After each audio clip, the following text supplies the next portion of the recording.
우리가 계속해서 마태복음 함께 말씀을 보고 있습니다. 여러분, 마태는 예수님의 공생애를 소개하기 전에 예수님 공생애 전에 있었던 두 가지 중요한 사건을 우리에게 먼저 소개합니다.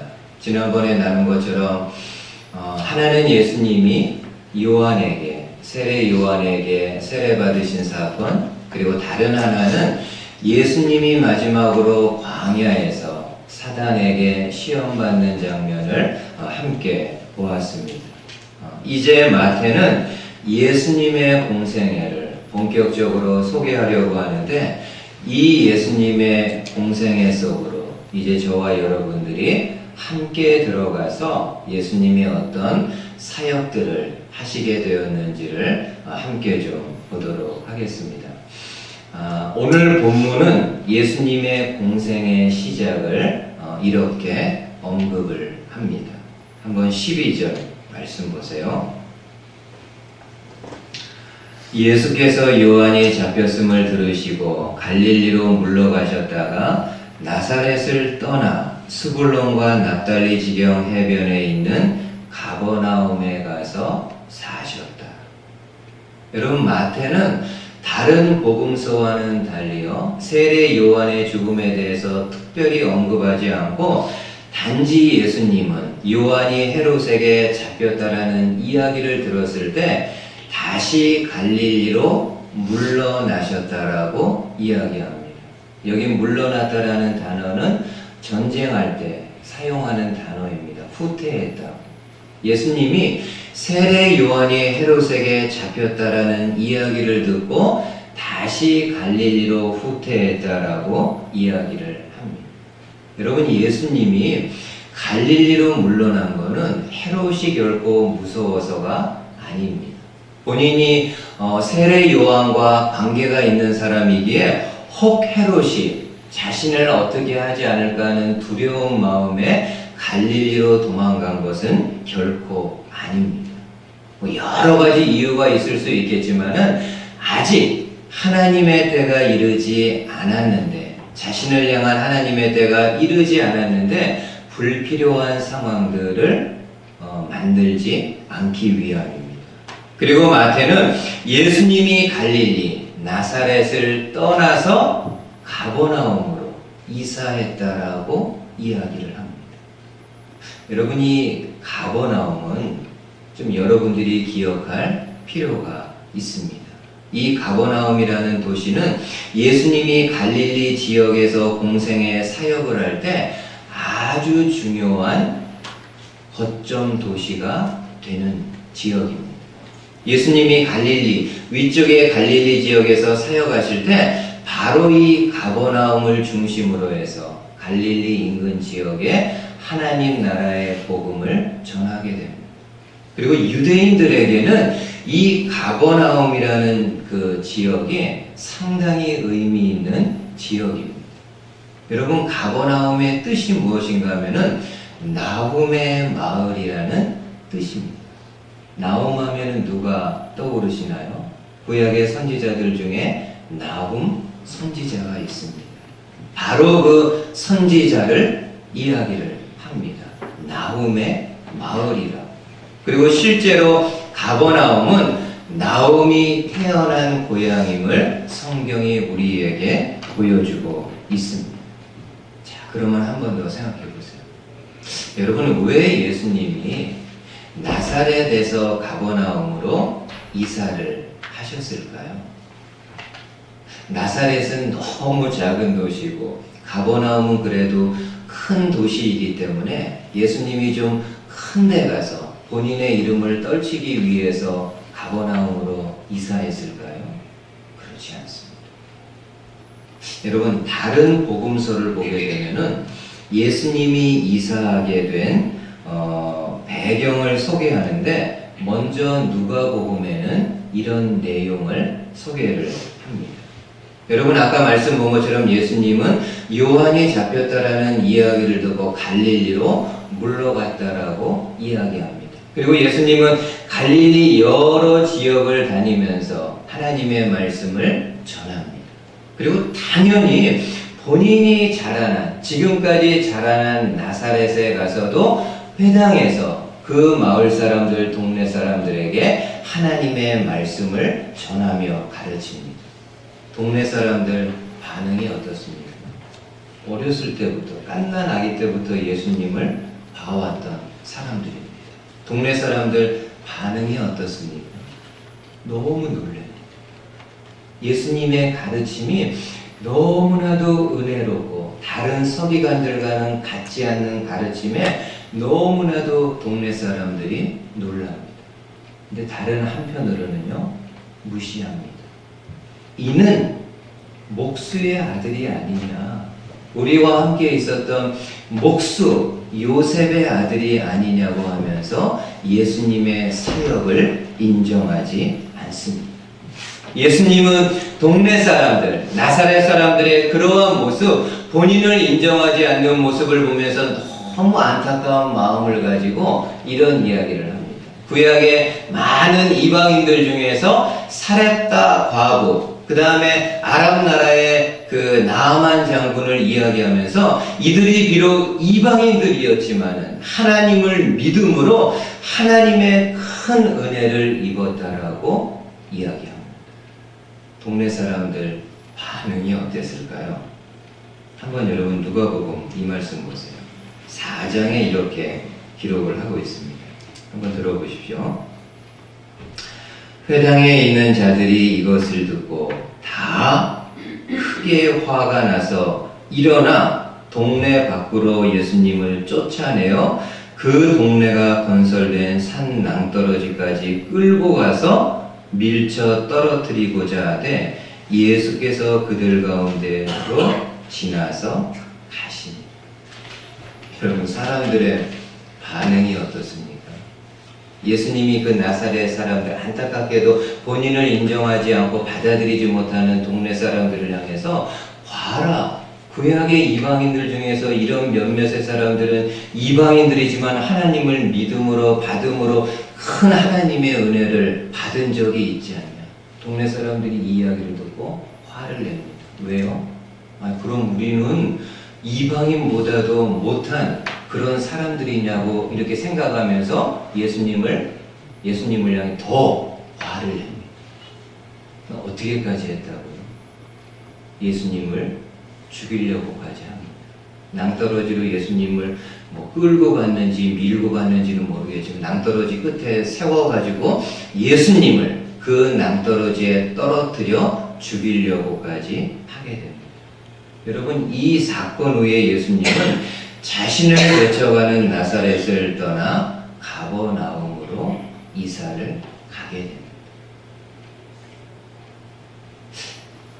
우리가 잘 아는 법칙이 있습니다. 심은 대로 거둔다. 그렇죠. 우리 농부에게만 해당되는 것이 아니라 모든 인생에게 허락되는 내용입니다. 내가 다른 사람을 향해서 선을 심으면은 선을 거두게 됩니다. 다른 사람의 마음을 아프게 하고 다른 사람의 마음을 힘들게 하는 내용을 심으면은 언젠가는 나도 그런 아픔을 겪게 됩니다. 심는 대로 거두는 것은 우리 모든 인생의 법칙입니다. 근데 여러분, 인생의 법칙일 뿐만이 아니라요, 심는 대로 거두는 것은 신앙의 세계에서도 마찬가지입니다. 여러분 잘 들어보세요. 예수 그리스도의 복음을 배척하고 거절하는 사람은요, 예수님도 그를 거절합니다. 이건 제가 여러분들 이렇게 위협하거나 협박하려고 하는 이야기 아닙니다. 저와 여러분들이 그리스도의 복음, 예수 그리스도를 믿지 않고 배척하거나 거절하면은 훗날 마지막 때에 우리 주님도 그 사람을 거절할 것임을 말씀합니다. 예수님이 직접 말씀합니다. 한번 여러분 이 말씀 보세요. 마태복음 10장에 이런 말씀이 있습니다. 누구든지 사람 앞에서 나를 시인하면 나도 하늘에 계신 내 아버지 앞에서 그를 시인할 것이요 누구든지 사람 앞에서 나를 부인하고 배척하면 나도 하늘에 계신 내 아버지 앞에서 그를 부인하리라. 여러분, 심는 대로 거두는 것은 우리 일상생활에서만 적용되는 것이 아니라 우리의 신앙세계에서도 그대로 드러납니다. 이건 참 두려운 말씀입니다. 저와 여러분들이 이 땅 살면서 무수한 하나님의 말씀, 그리스도의 복음을 들음에도 불구하고 그 예수 그리스도를 배척하거나 그 예수 그리스도를 거절하게 되면은 마지막 때에 더 이상의 기회 없습니다. 마지막 때에 우리 주님도 그를 거절할 것임을 말씀합니다. 저는 여러분, 목사로서요, 정말 여러분들에게 호소합니다. 정말 제가 다른 거 막 이렇게 강조하지 않고 정말 제가 이 부분만큼은 여러분들에게 눈물로 호소합니다. 여러분들 지금도 이렇게 주의 말씀을 듣습니다. 그리고 이런저런 경로를 통해서 예수 그리스도에 대한 이야기를 듣습니다. 그때 여러분 절대로요, 주님의 복음을 배척하지 마십시오. 주님의 복음을 거절하지 마십시오. 만약에 그러한 인생이 되면은 마지막 때에 우리 주님이 그를 향해 I don't know you, 너를 모른다라고 말씀을 하십니다. 바라기는 정말 저와 여러분들이 이 땅 살면서 다른 거는 좀 배척하고 다른 거는 거절하고 내가 싫은 거 좀 제껴두고 다른 거는 많이 이렇게 좀 거절하고 노라고 이야기하고 배척한다 할지라도 예수님만큼은 절대로 배척하고 절대로 거절하지 않는 저와 여러분들 되시기를 주님의 말씀으로 축복을 드립니다. 근데 마태는 예수님이 나사렛에서 가버나움으로 이사한 것을 조금 더 다른 각도에서 소개합니다. 마태는 예수님이 나사렛에서 가버나움으로 이사하신 것은 구약의 말씀을 성취하신 사건이라고 소개합니다. 한번 보시죠. 마태 소개를 보십시오. 14절에서 16절에 이는 선지자 이사야를 통하여 하신 말씀을 이루려 하심이라. 일러스되, 이사야 선지자가 뭐라고 이야기했는가? 스불론 땅과 납달리 땅과 요단강 저편 해변길과 이방의 갈릴리여, 흑암에 앉은 백성이 큰 빛을 보았고 사망의 땅과 그늘에 앉은 자들에게 빛이 비추었도다 하였느니라. 여러분, 좀 복잡하죠? 한번 잘 들어보세요. 마태가 인용한 구약의 말씀은 어떤 겁니까? 이사야 9장의 말씀입니다. 이사야 9장은 이사야 선지자가 하나님의 계시를 받아서 장차 오게 될 메시아 그리스도에 대해서 예언한 말씀입니다. 그럼 한번 직접 이사야 말씀을 한 번만 더 보세요. 마태가 인용한 것과 이사야 선지자가 직접 말씀한 부분 한번 비교하면서, 자, 이사야 9장 1절에 이렇게 이야기합니다. 전에 고통받던 자들에게는 흑암이 없으리로다. 그 다음 보십시오. 옛적에는 여호와께서 스불론 땅과 납달리 땅이 멸시를 당하게 하셨더니 후에는 해변길과 요단 저쪽 이방의 갈릴리를 영화롭게 하셨느니라. 흑암에 행하던 백성이 큰 빛을 보고 사망의 그늘진 땅에 거주하던 자에게 빛이 비춰졌다. 여러분, 이사야서 내용은 어떤 겁니까? 이 말씀은 어떤 겁니까? 전에는 하나님께서 스불론 땅과 납달리 땅이 멸시를 받게 하셨는데, 이후에는요, 그 갈릴리 지역, 스불론과 납달리 지역이 있는 갈릴리 지역을 영화롭게 할 것이라고 말씀합니다. 그리고 갈릴리 지역이 영화롭게 되는 이유는 영적으로, 이전에는 영적으로 사망의 그늘진 땅이었는데 그곳에 큰 빛이 비칠 것이기 때문임을 말씀합니다. 마태가요, 그 부분을 따서 인용을 합니다. 빛으로 오신 예수님이 가버나움으로 이사하심은 이사야 말씀에 따라 가버나움 지역에서 갈릴리 전 지역에 복음의 빛을 비추기 위함이라. 예수님이 이사한 것, 나사렛 너무 작고 찌질한 동네니까 좀 큰 도시로 그런 차원이 아니라 구약의 하나님께서 그 갈릴리 지역이 큰 빛으로 말미암아 영화롭게 될 것을 말씀하셨는데, 바로 예수님이, 빛으로 오신 예수님이 나사렛에서 가버나움으로 이사하심으로 갈릴리 온 지역에 복음의 빛을 비추셨기 때문임을 말씀합니다. 그리고 여러분, 실제로 그랬어요. 만약 예수님이 나사렛 지역에서 복음 사역을 하셨다고 하면은 이 지역 자체가 지극히 제한적이고, 그러니까 저희 사는 동네랑 좀 비슷합니다. 배타적이고 제한적이기 때문에 복음이 이렇게 퍼져나갈 수 있는 여건이 아니에요. 근데 가버나움으로 오셔가지고 이곳을 중심으로 그 넓은 갈릴리 지역에 복음을 전했을 때 많은 사람들, 심지어는 수리아와 애굽의 지역까지 그리스도의 복음이 전파되는 계기가 되었습니다. 여러분, 이처럼 예수님의 공생애는요, 철저하게 그리스도 하나님의 복음을 전하는 것에 초점이 있습니다. 그냥 뭐 사람들이 환영하니까는 가주고 또 사람들 많이 모여 있으니까는 이런 차원이 아니고요. 예수님의 공생에는 한 개인을 만났던, 무리를 만났던, 나라의 왕을 만났든지 간에 이 하나님의 복음을 전하는 것에 모든 포커스가 맞춰져 있습니다. 그럼 저와 여러분들은 어떻습니까? 어떤 사람들인가요? 이 예수님을 따른다고 하는, 혹은 따르기를 원하는 예수님의 제자들입니다.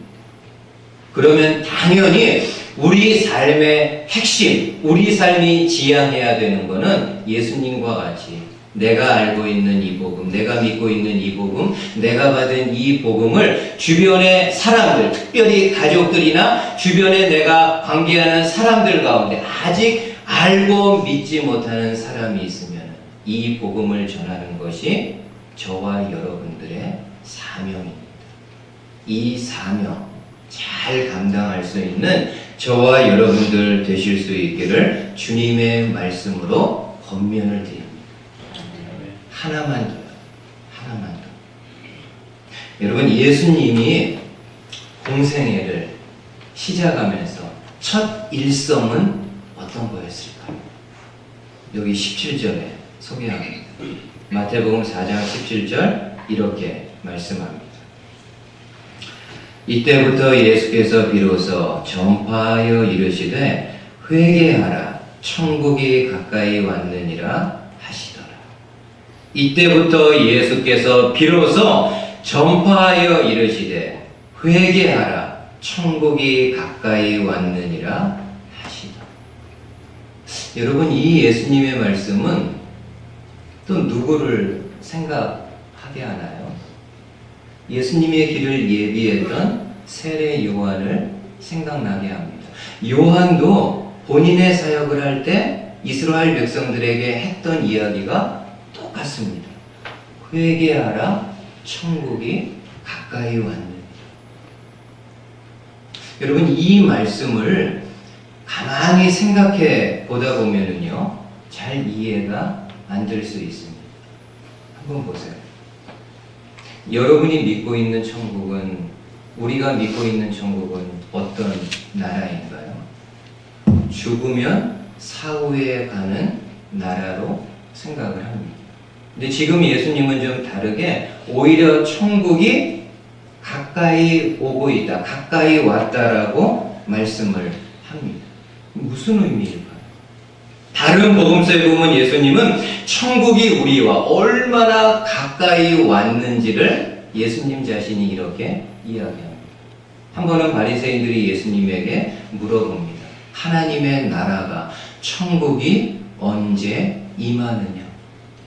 하나님의 나라를 우리가 고대하며 살아가고 있는데 언제 이 천국, 하나님의 나라가 임하느냐라고 물어봅니다. 그때 예수님이 이렇게 말씀하세요. 한번 보십시오. 누가복음 17장에 바리새인들이 하나님의 나라가 어느 때에 임하나이까 묻거늘 예수께서 대답하여 이르시되 하나님의 나라는 볼 수 있게 임하는 것이 아니요 또 여기 있다 저기 있다고도 못하리니 하나님의 나라는 너희 안에 있느니라. 여러분, 지금 예수님은 하나님의 나라가 어디에까지 임했다라고 이야기하나요? 너희 안에, 너희 마음에 하나님의 나라가 있다라고까지 이야기를 합니다. 무슨 말씀일까요? 내 안에 하나님의 나라가 있어? 우리 안에, 우리 마음 안에 하나님의 나라가 통째로 들어가 있어? 무슨 의미일까요? 여러분, 이 예수님의 말씀을 이해하기 위해서는요, 예수님이 말씀하신 하나님 나라가 어떤 의미인지를 알아야 됩니다. 지금 예수님이 말씀하는 하나님의 나라는 세상 나라처럼 눈에 보이고 손에 잡히고 어떤 조직이 있는 그런 세상 나라와 같은 것을 이야기하는 것이 아니라 하나님의 통치, 하나님의 다스림이 있는 곳을 이야기합니다. 다시 말해서 하나님의 주권과 통치가 있는 것, 하나님의 다스림을 받는 곳이 있다고 하면은 그곳이 바로 하나님의 나라가 임한 곳임을 이야기합니다. 가정을 여러분 생각해 보세요. 가정에도 하나님의 나라 임할 수 있습니다. 가정에 있는 모든 식구들이 우리 가정의 주인은 아버지다, 어머니다 라고 생각하지 아니하고 우리 가정의 주인은 하나님이심을 믿고 하나님의 인도하심을 구하며 나아갈 때 그 가정에는 하나님의 나라가 임한 겁니다. 교회는 어떻습니까? 교회의 모든 성도들이 우리가 섬기는 교회의 주인은 목사다, 돈 있는 사람이다, 힘 있는 장로다 라고 생각하지 아니하고 모든 성도들이 우리 교회의 주인은 주님이시다, 하나님이시다, 이런 믿음의 고백을 가지고 주인 되시는 하나님의 말씀에 순종하며 한 걸음 한 걸음 공동체가 나아갈 때 그 교회에요 하나님의 나라가 임한 거라. 더 좁혀보세요. 마음은 어떻습니까? 마음도 마찬가지예요. 저와 여러분들이 내 마음을 향해서 내 삶의 주인, 마음아, 내 삶의 주인은 나다. 내가 모든 거 결정하고 내가 모든 거 준비하고 내가 모든 인맥과 사람 동원해서 내 삶을 개척하고 헤쳐나가면서 산다 라고 생각하지 않고요, 내 삶의 주인은 내가 아니라 주님이다, 내 삶의 주인은 하나님이십니다 라는 믿음의 고백을 가지고 하나님의 인도하심을 목마른 사슴이 시냇물 찾는 것처럼 갈급하게 구하고 그 하나님의 인도하심에 순적하게 나아갈 때 이 마음에 뭐가 임한 건가요? 하나님의 나라가 임한 겁니다. 하나님의 나라가 우리 안에 있을 수 있습니다. 참 놀라운 일이죠. 이 땅에 발을 딛고 사는데 우리가 사모하는, 우리가 사모하는 그 하나님의 나라를 이 땅에서도 우리가 그림자처럼 경험할 수 있음을 이야기합니다. 언제요? 내가 내 삶의 주인이 아니고 하나님이신 믿음으로 고백하고 하나님의 다스리심과 통치를 아멘으로, 기쁨으로 받아들입니다. 그럼 마지막으로요. 지금 여러분의 마음은 누가 혹은 무엇이 자리 잡고 있으신가요? 한번 진짜 진지하게 생각해 보세요. 저와 여러분들의 지금 이 마음은 누가 혹은 무엇이 이렇게 사로잡고 있는지. 빈둥지 증후군이라는 이야기가 있습니다. 빈둥지 증후군. 예를 들면 이런 거죠. 명절입니다. 명절이 되면은 한국이나 미국이나 흩어졌던 가족들 다 이렇게 오랜만에 모이잖아요. 그리고 그 연휴 기간 동안, 며칠 기간 동안 맛있는 음식도 해 먹고 서로 이렇게 즐겁게 지냅니다. 그리고 이제 연휴가 다 끝나면 어떻게 되나요? 각자 또 이렇게 뿔뿔이 삶의 지경으로 갑니다. 그때 자녀들이 혹은 가족들이 마음의 어떤 허전함을 느낄 수 있잖아요. 부모님, 형제들, 친척들 다 이렇게 막 즐겁게 막 이렇게 지내다가 다시 뚝 떨어져 나왔을 때 마음의 어떤 공허함, 텅 빈 것 같은 그런 마음. 빈 둥지 증후군입니다. 가장 큰 빈 둥지 증후군은 우리가 경험을 해요. 그 자녀들 이렇게 품 안에 키우지 않습니까? 어릴 때부터 하여튼 미운정, 고운정 다 들어가면서 이 품 안에 이렇게 키웁니다. 근데 여기는 이제 대학만 들어가면 어떻게 되나요? 자녀들이 부모 품을 떠나게 됩니다. 그때 부모의 마음에 큰 빈 공간이 생기게 되죠. 허전하기도 하고 공허하기도 하고 그렇게 자녀들을 이렇게 떠나보낼 때 마음속에 많은 공간들이 생기게 됩니다. 여러분, 우리 마음의 공간이 생겼을 때요, 누구로, 무엇으로 채우는 것은 굉장히 중요한 일입니다. 항상 우리 마음이 뭘로 꽉 차 있을 수는 없고, 어느 순간에는 하나둘씩 떠나보내고 하나둘씩 내려놓고 포기하든지 이렇게 하면서 이 마음에 많은 빈 공간들이 생길 수밖에 없는데, 그때 무엇으로 누구로 채우느냐는 굉장히 중요한 일입니다. 여러분, 프랑스의 철학자 파스칼은요 이런 이야기 했습니다. 세상에 있는 모든 사람들의 마음에는 세상 그 어떤 걸로도 채울 수 없는 빈 공간이 맞는 말인 거. 아무리 돈이 많은 사람이라 할지라도 그 돈을 가지고 맛있는 음식 먹고 좋은 옷 사입고 좋은 차 끌고 다니고 아무리 세상에 좋은 걸로 이 마음을 채우려고 해도 세상 것으로 채워질 수 없는 큰 마음의 공간이 있다. 그리고 그가 마지막에 팡세에서 이야기합니다.